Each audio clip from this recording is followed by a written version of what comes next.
Okay, so can you recognize any countries by looking at their steep right now?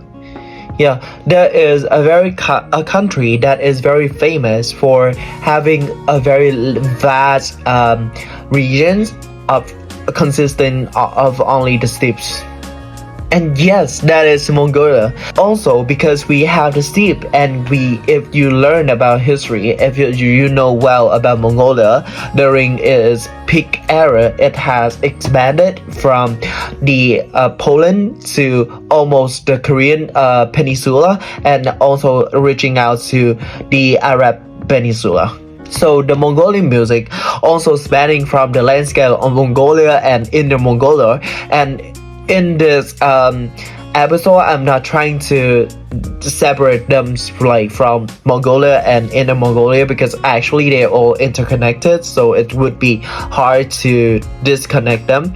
And yeah, because Mongolian music, under the influence of very two different geopolitical status, holds a very special place in the cultural identity of Mongolian people. And remember, the Mongolians, who are they? They are the nomads. They have a very strong, well-established nomadic life, and because of this, their music also reflects and reserves a very strong sense of connections, relationship with the nature. So that is why the Mongolian music has taken on a very unique characteristic in Mongolia and Inner Mongolia. There is a very faith-turning event, that is when the introductions of Western music theory during the Soviet rule intertwined with traditional practice, which has eventually led to the unique fusions of socialist themes and ethnic traditions. So now we have the socialism trying to integrate, they did integrate it, and they did promoted a lot of socialism theme kind of songs into Mongolia. And then you have the local music, so there has been this fusion. So also we have to recognize that the Inner Mongolia, that has developed its music alongside with Han Chinese influences, and this has resulted in a distinctive blend of Mongolian and Chinese musical elements. So yeah, now we have the Chinese, the Han Chinese, and then we have the Soviet Union in later phase. So we have Mongolia, which is the outer Mongolia, and then we have the Inner Mongolia. So now you have four countries trying to blend together. This is a very brief chart of how the Chinese people kind of influenced Mongolia. So we have the folk song style, we have the performance style, we have the language influence, we have the cultural fusions, we have thematic content and instrumental adaptations. So you can have a look at these elements and see how they blended. And next, we have the resulting style. So to conclude, we can see that the Mongolia, when we're talking about it, we see that we have the outer and we have the inner, but also the inner is the autonomous regions ruled by Chinese. So remember, it's not totally Mongolian, but also there is a blend with Chinese over there. And because of this blend, and together with their nomadic lifestyle, being the nomad connected to the nature, you can see that their life is all about traveling. So because of these traveling, it has introduced to the very two distinctive musical style that only Mongolian has, which is the Utindu, which is the long song, and the Kume with the throat singing. The long song, if you hear the name, you can imagine that it's long song. So they use a lot of in this trying to sing, so create very long vowels. And then we have throat singing. They use a lot of the throat is connected with the lungs, so it has a lot of breathing. And remember that nomadic life is all about facing different very harsh climate, and that is why they can produce such type of music to encourage themselves to continue to use their horsepower, to continue to travel through the steppe. And for the cultural fusion in Mongolian music, so for Outer Mongolia, there are Soviet influence after 1921 People Revolution, which introduced the Western music theory and socialist theme into the Mongolian music. The result is that the music is fusion and not replacement, and the traditional forms like Otindu or Hume convert to more modern elements. For the Inner Mongolia, they are governed by China and are heavily influenced by Han Chinese migration such as Sanxi and Shanxi, so it led to a strong musical and cultural exchange. So for the famous musicians of Mongolia, I have three main musicians. So first is the Dandavanchi Jaga. So he's renowned master of Ortindu, which is the long song of Mongolia, and he's also known for extremely long melodic phrases, which have a really wide pitch range, and he represents the spiritual connection between the Mongolian musics and the grassland. The second one is the Hun Hu Tu. So they are internationally famous for throat singing, which is the Khumei and ensemble, and they have transformed the throat singing from a local ritual to a worldwide music, and they popularized Mongolian and Central Asian vocal traditions globally. Next, we also have the Hu, which is the modern band combining the Khmer, Marine Crew, rock, and heavy metal. So they achieve international chart success and global tours and demonstrate how traditional Mongolians' identity adapts to global popular culture. And for next, we also have the traditional instrument of Mongolian music, which is the Marine Crew, which is the horse-head fiddle.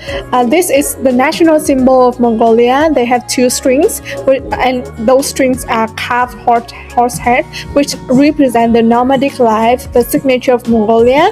The sound evokes the wind and open grassland and galloping the horses, and they are recognized by UNESCO as intangible cultural heritage of the world, which carries the Mongolian history, spirituality, and identity. Another instrument is actually a human body, which is the throat singing. So there are vocal techniques to produce multiple pitches simultaneously and imitate the sounds of nature and reflects the deep spiritual and environmental connection of nomadic culture. And now let's dive deeper into the Mongolian music in the digital age. So first of all, let's spend just 10 seconds listening to this short video.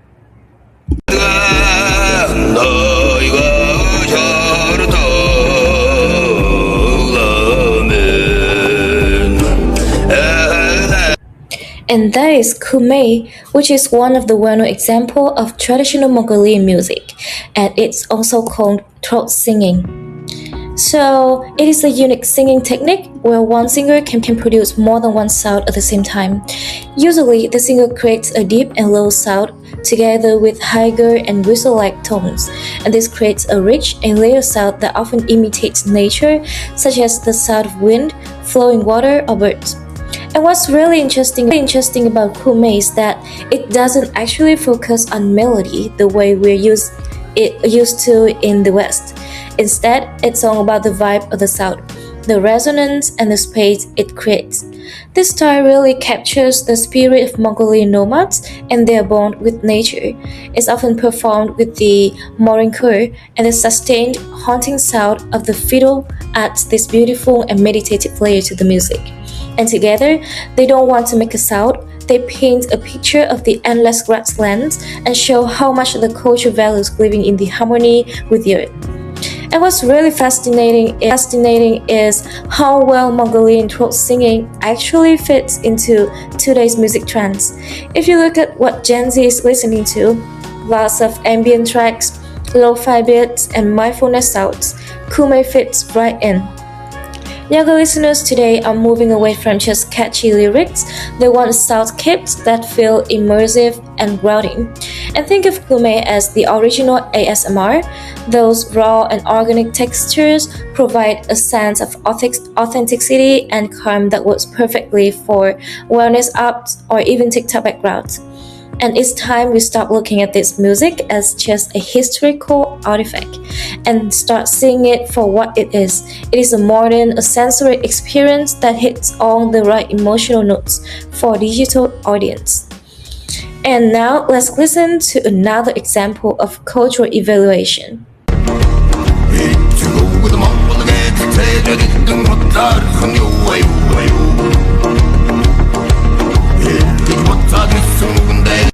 And that is the band The 8U, which is another standout example of this cultural evolution.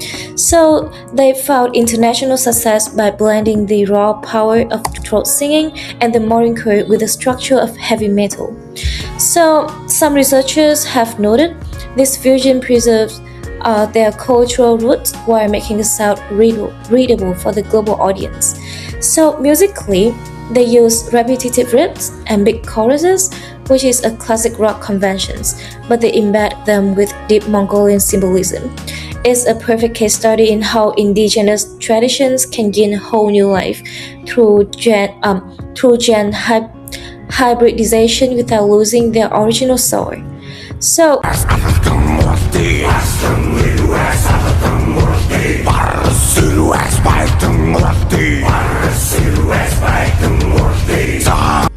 So why does the band like the 8U work so well today? It's because they tap into exactly what Gen Z is looking for: authenticity and the real sense of identity. Today's listeners are tired of formulaic pop. They want music that tells a story and feels rooted in some real, like heritage and history.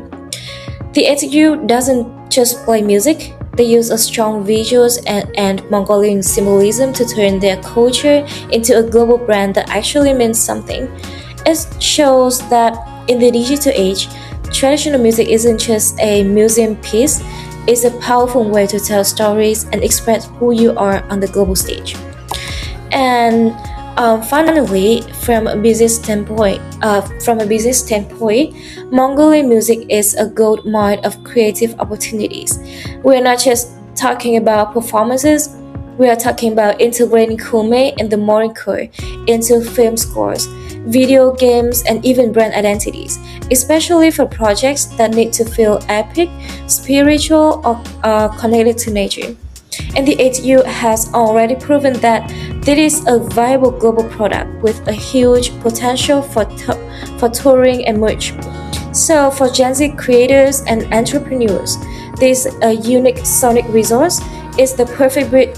It is a perfect bridge between ancient tradition and modern innovation, allowing them to create something that stands out in a crowded market while keeping its cultural integrity intact.